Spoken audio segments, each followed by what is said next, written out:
Dicen que hubo un libro que no hablaba del pasado, sino del silencio que venía después. Un códice que no gritaba profecías, sino que las dejaba caer como ceniza sobre los años. Cuando desapareció, no fue arrancado ni quemado. Simplemente, dejó de estar. Y desde entonces, algo en la historia de México parece incompleto, como una palabra que nunca se terminó de decir. Antes de que llegaran los barcos, antes de que el aire se llenara de nombres nuevos y de promesas que no pedían permiso, los tlacuilos se sentaban frente al tiempo como quien se sienta frente a un río antiguo. No tenían prisa. Sabían que el tiempo no se deja empujar. Extendían las pieles, alisaban las fibras, mezclaban los pigmentos con agua y paciencia, y respiraban hondo antes de marcar la primera línea, porque cada trazo era una forma de respeto. No escribían para imponerse al mañana, ni para domarlo, ni para desafiarlo. Escribían como se habla con un anciano, con cuidado, con atención, aceptando que no todo será respondido. El códice no nacía de la urgencia, sino de la observación. De mirar cómo el sol regresaba al mismo punto sin ser nunca el mismo sol. De escuchar cómo los mercados despertaban cada día con los mismos sonidos, aunque las voces cambiaran. Los tlacuilos aprendieron a reconocer patrones sin llamarles destino. Para ellos, el futuro no era una flecha lanzada hacia adelante, sino una respiración larga, a veces tranquila, a veces pesada, que se compartía entre los vivos y los que ya habían aprendido a guardar silencio. Cada símbolo se colocaba con la conciencia de que alguien más lo vería cuando las manos que lo dibujaron ya no estuvieran. No había firma. No había orgullo. Solo la certeza de que el conocimiento no pertenece a una sola vida. Por eso las imágenes no gritaban advertencias ni prometían salvación. Mostraban ciclos, repeticiones, pausas. Un templo vacío no era una amenaza, era un recuerdo anticipado. Una ciudad apagándose no anunciaba ruina, solo cambio. Y en esa manera de mostrar, sin subrayar, había una forma profunda de humildad. Los tlacuilos sabían que mirar demasiado adelante también podía ser una forma de perderse. Por eso no llenaban cada espacio. Dejaban márgenes, silencios, zonas donde el color se detenía. Entendían que lo que no se dibuja también habla. El códice era tanto lo que decía como lo que callaba. Y en ese equilibrio frágil entre presencia y ausencia, se deslizaba algo parecido a una despedida suave, como si quienes lo crearon ya sospecharan que habría ojos que lo mirarían desde un mundo que ellos no conocerían. No había miedo en sus manos, pero sí conciencia. Sabían que todo lo que se nombra queda atado, y que no todo merece ser atado. Por eso el códice no ordenaba, no exigía, no condenaba. Acompañaba. Caminaba al lado del tiempo, sin intentar adelantarle el paso. Era un acto de amor discreto, de lealtad a lo que fue y a lo que todavía no tenía forma. Una manera de decir, estuvimos aquí, observamos, y no quisimos intervenir más de lo necesario. En esos días, el conocimiento no se guardaba para dominar, sino para sostener. No era un arma, era un cuenco. Algo que podía llenarse y vaciarse sin romperse. El códice nacía de esa visión del mundo donde el futuro no era una conquista, sino una visita que algún día tocaría la puerta. Y cuando eso ocurriera, lo correcto no sería cerrarla ni abrirla de golpe, sino escuchar primero. Por eso, aunque hoy se hable de profecía, en su origen había otra intención más callada. No predecir, sino recordar hacia adelante. No advertir, sino reconocer. Como si los tlacuilos hubieran entendido que el tiempo repite sus gestos cuando no se le presta atención, y que a veces basta con observar para aceptar lo inevitable sin convertirlo en tragedia. Así, página tras página, el códice se fue formando como una conversación lenta entre generaciones que no se conocerían. Una ofrenda hecha no al poder, sino a la continuidad. Y en cada línea, en cada color apagado por diseño, latía la intuición de que todo lo que existe aprende a desaparecer algún día, incluso aquello creado con las manos más cuidadosas, incluso aquello que nació con la intención de durar, incluso un libro que no hablaba del pasado, sino del silencio que vendría después, como si desde su primer trazo ya supiera que su destino no sería permanecer, sino enseñarle al tiempo cómo irse sin hacer ruido. El códice no se abría como otros libros. No invitaba a leerlo con rapidez ni a buscar respuestas inmediatas. Se desplegaba con lentitud, como si exigiera del observador una forma distinta de atención. Las imágenes no estaban hechas para impresionar, sino para acompañar. Colores sobrios, figuras contenidas, escenas que parecían detenidas en el momento exacto en que algo estaba por cambiar, pero aún no lo hacía. No había dramatismo. No había urgencia. Solo una calma densa que obligaba a mirar dos veces. En sus páginas aparecían ciudades completas, no gloriosas ni destruidas, simplemente presentes. Calles trazadas con precisión, templos que respiraban quietud, plazas donde la vida parecía haber pasado hace apenas un instante. En algunos dibujos, la luz se insinuaba tenue, como un día que comienza a apagarse sin que nadie lo note. En otros, las figuras humanas eran pequeñas, casi humildes frente a la extensión del paisaje, como si el códice quisiera recordar que ninguna vida ocupa el centro por mucho tiempo. Había escenas que, vistas con distancia, parecían cotidianas. Un gobernante sentado sin alzar la voz. Un grupo de personas caminando juntas, sin prisa. Un sacerdote mirando hacia el suelo en lugar del cielo. Nada en esas imágenes anunciaba catástrofe. Y sin embargo, quienes las observaron con atención sintieron algo difícil de nombrar. No era miedo. Era una familiaridad extraña.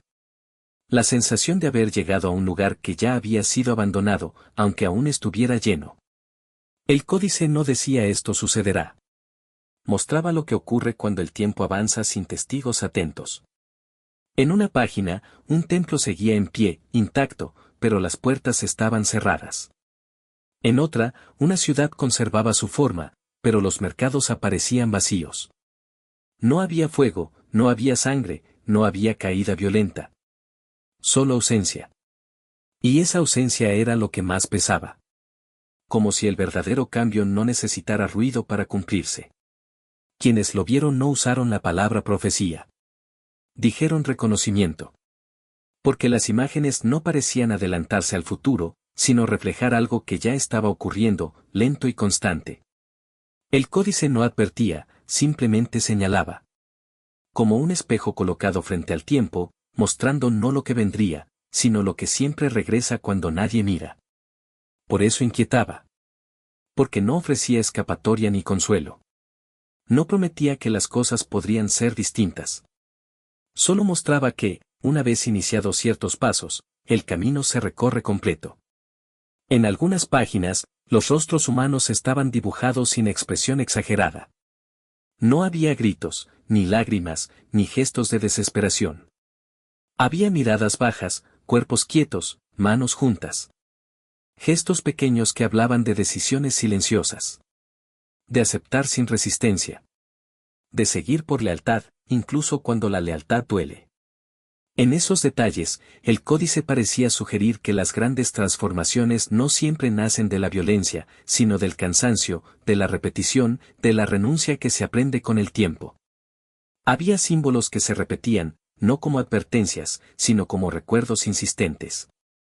El agua detenida. El camino que se estrecha. La sombra que crece sin tocar a nadie. No eran mensajes claros.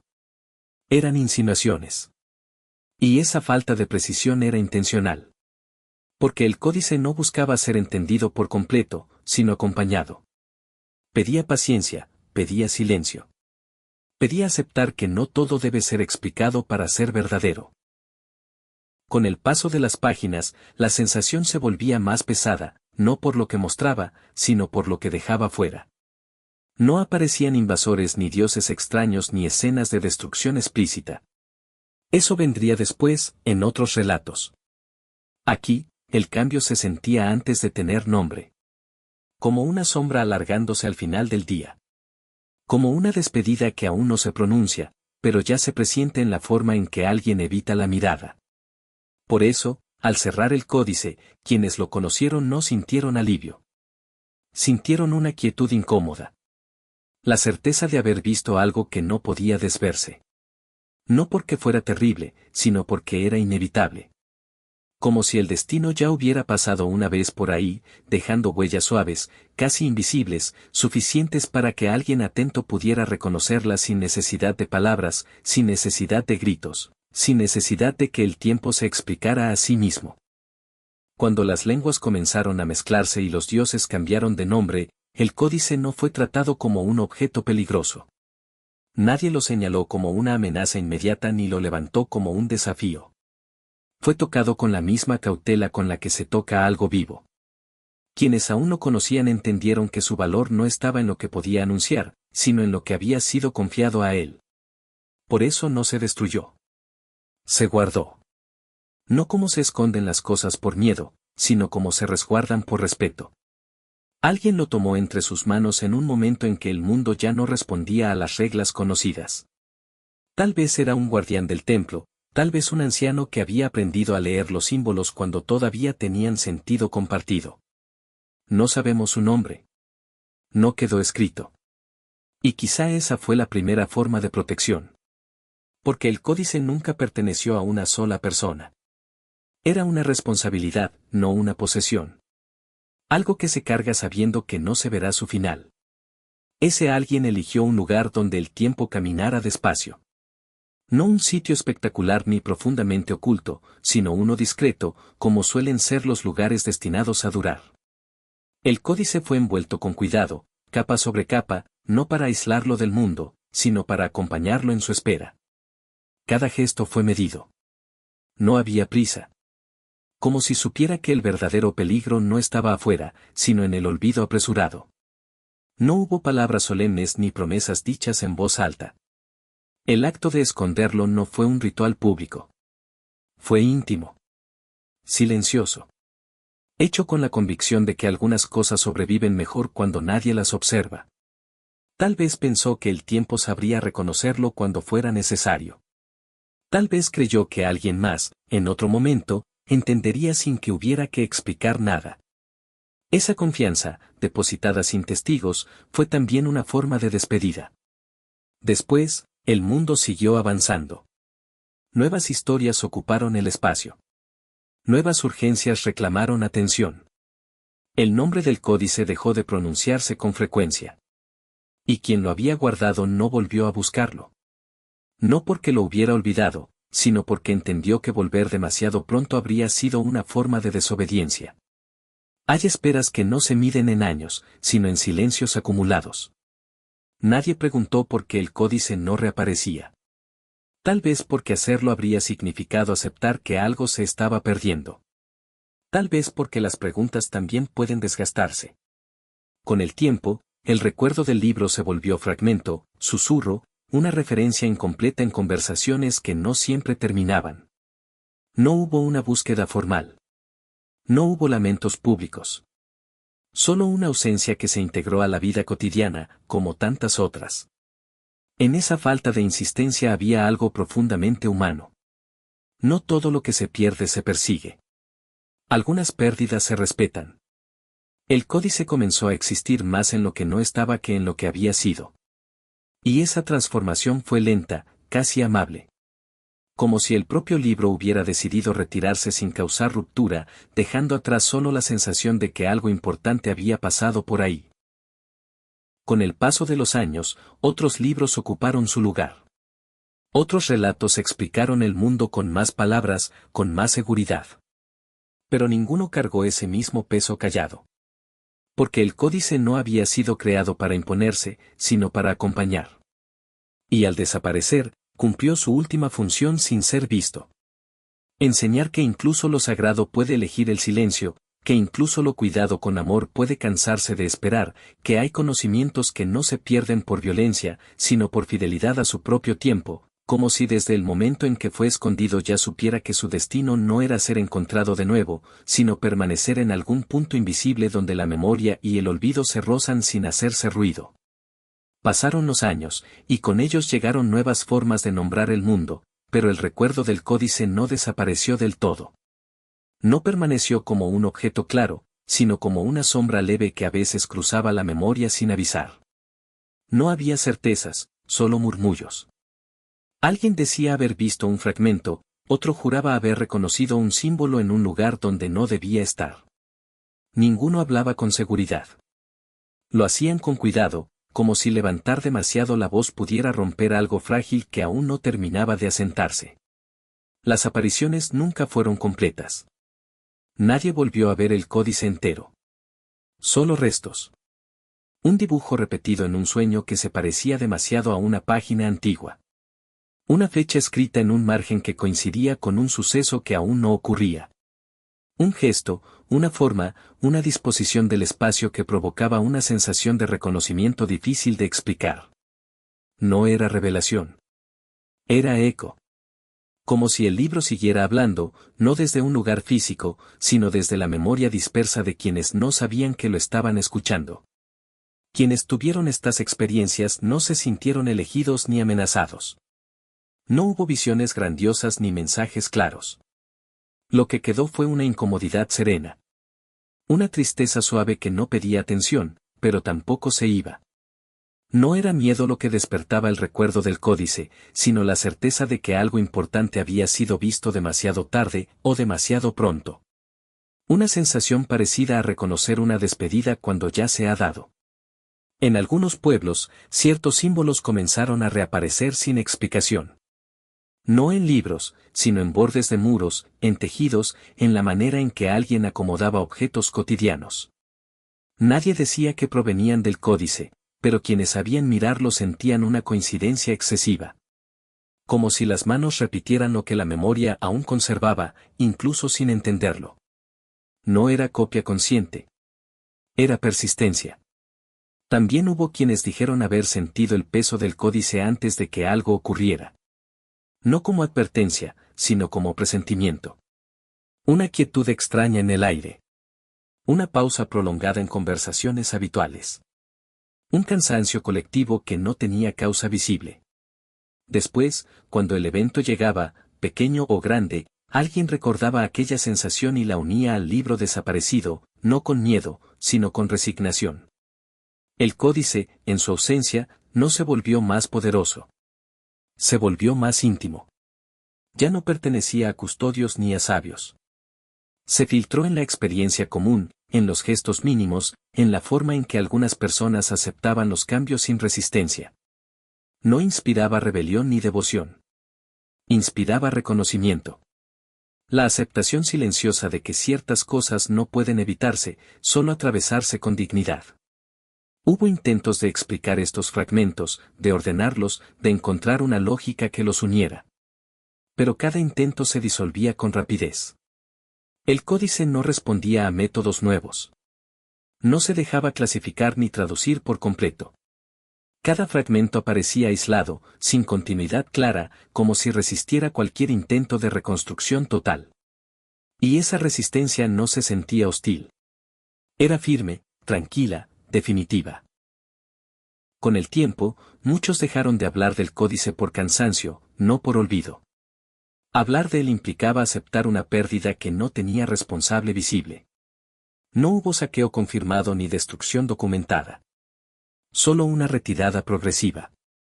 Y aceptar eso requería una forma de madurez que no todos estaban dispuestos a asumir. Porque hay pérdidas que no ofrecen culpables, y esas son las más difíciles de sostener. Así, el códice continuó existiendo de una manera extraña, incompleta, casi humana. No como un objeto recuperable, sino como una presencia difusa que aparecía cuando ya no era posible cambiar nada. Dejaba tras de sí una tristeza serena, nunca desesperada.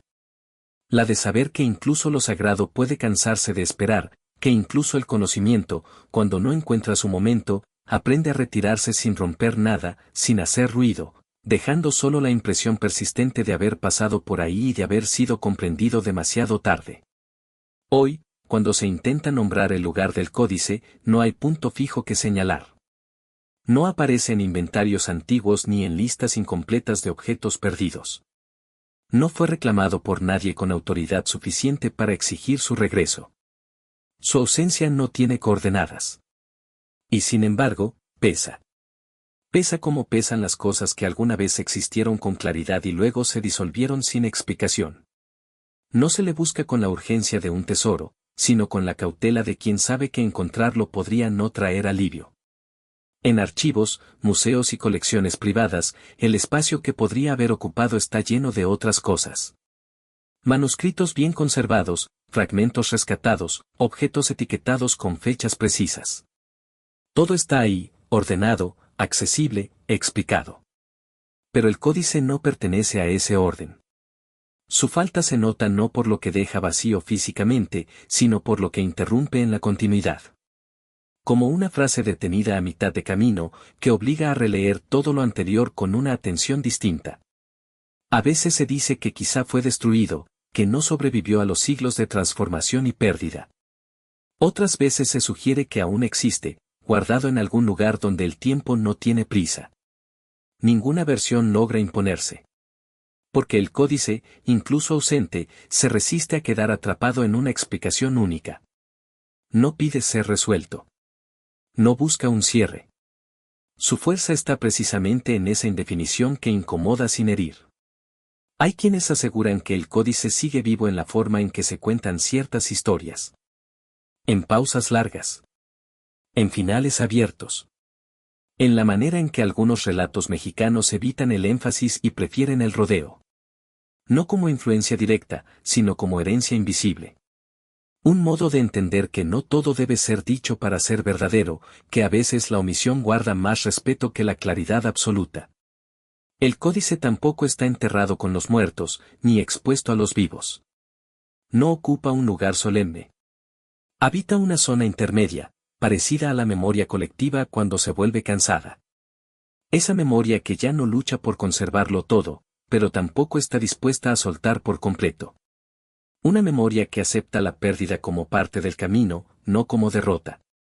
Con el paso del tiempo, el códice dejó de ser una pregunta concreta y se transformó en una sensación. La sensación de que el futuro, cuando se nombra demasiado, aprende a esconderse. De que hay conocimientos que no desaparecen por descuido, sino por saturación. Porque también el tiempo se defiende cuando se le exige demasiado. Y el códice, al retirarse, pareció recordarlo sin palabras. No hay ritual anual para recordarlo.